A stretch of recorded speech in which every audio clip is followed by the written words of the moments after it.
జన్మతః పాపం ఉంటుందా మనిషికి? ఖచ్చితంగా ఉంటుంది. జన్మతః ఖచ్చితంగా ఉంటుంది. మరి స్పష్టంగా సృష్టించండు, స్వచ్ఛంగా సృష్టించండు దేవుడు అని మీరే అన్నారు ఇందాక. అవును, బైబిల్లో ఉంటుంది ఏమిటంటే దేవుడు మానవులను యథార్థవంతులుగా సృష్టించాడని. యథార్థవంతులు అని అంటే నిష్కల్మషంగా, పవిత్రంగా, ఏ తప్పు లేకుండా. జన్మతః పాపం అంటే క్లియర్గా చెప్తున్నాను వినండి. దేవుడు ప్రతి వ్యక్తి ఆత్మను యథార్థవంతులుగా సృష్టించాడు.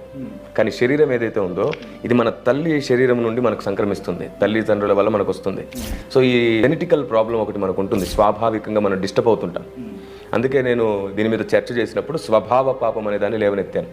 ఎప్పటికైనా ఇక్కడికి వచ్చి ఆగుతారు.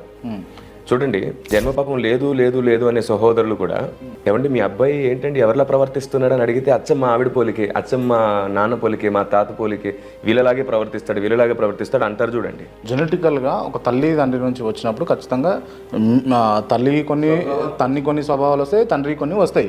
అది జన్మతః జరుగుతుంది, అందరికీ జరుగుతుంది. అదే చెప్తున్నాను. అందుకే అదే ఆ స్వభావం వల్లే మనం పొరబడుతున్నాం. పాపి అంటే దానికి అర్థమైంది, పాపి అంటే పాపం చేసి ఉండాలి కదా. పాపానికి జన్మతః వచ్చినటువంటి ఆలోచనలకు లేకపోతే ప్రవర్తనకు సంబంధం ఏమున్నది? అందుకే పిల్లల్ని పాపులు అనడానికి ఎవరి మనసు ఒప్పుకోదు. కానీ పాపులే పిల్లలు. అదే చెప్తున్నాను నేను కూడా. కానీ పాపులే పిల్లలు అంటున్నా. పిల్లలలో పాప స్వభావం ఉంటుంది, పిల్లలు పాపులు అని కాదు, పిల్లలు సపరేట్ గా చూడాలన్నమాట. నేను అదే చర్చలో కూడా అదే చెప్పాను. కనబడినంత వరకు మనం దేన్ని పాపం అనలేము, కనబడిన తర్వాత దేన్నైనా పాపం అంటాం మనం. అంటే జన్మతః కూడా పాపాలు ఉంటాయి.